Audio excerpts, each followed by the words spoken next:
সব বিষয় আছে না নাই বলেন? একজন মুসলমানের জন্ম থেকে শুরু করে জান্নাত পর্যন্ত যাইতে গেলে যতগুলো বিষয় আছে সবগুলো বিষয় আল্লাহ কোথায় দিয়েছেন? কোরআনে আছে কি? এই বিশ্বাস কি আমাদের আছে? আল্লাহ বলে দিয়েছেন যে হুদাল্লিল মুত্তাকিন, এই কিতাবে কোনো সন্দেহ নাই। কাদের জন্য? মুত্তাকিদের জন্য। মুত্তাকিদের জন্য পথ প্রদর্শক। তার মানে আল্লাহ বুঝাই দিয়েছেন যারা শুধুমাত্র মুত্তাকি তারাই বলবে যে এই কোরআন হলো complete is the code of life. কোরআন হলো আমাদের জীবনের সংবিধান। কোরআনে কি আছে? সব আছে। কোরআনে সব আছে কি?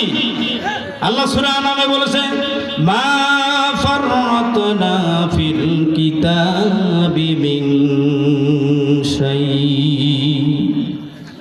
সূরা আনামের 38 নম্বর আয়াতে আল্লাহ বলেছেন পৃথিবীর এমন কোনো বিষয় নাই যেটা আমি কোরআনে উল্লেখ করে দেই নাই।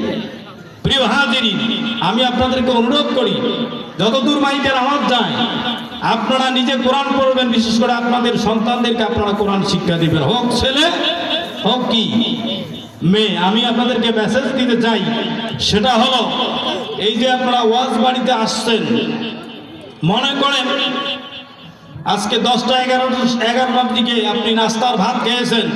এই ভাত খাওয়ার সময় শুটকির ভর্তা দিয়ে ভাত খেয়েছেন। কিসের ভর্তা দিয়ে? শুটকির ভর্তা দিয়ে ভাত খাইছেন। দুপুরে পোলাও খুরমা অনেক খাইছেন। এখন যদি ঢেকুর বাইর হয়, কিসের ঢেকুর বাইর হবে বলেন? শুটকির ঢেকুর বের হবে না? কারণ শুরুতে কি খাইছে? শুটকি খাইছে। আমি এই জন্য কথাটুকু বলতেছি, আপনি দিনের শুরুতে যদি শুটকির ভর্তা দিয়ে ভাত খান, সারাদিন যত পোলাও ফরমা যতই খান না কেন ঢেকুর বাইর হবে কিসের? শুটকির।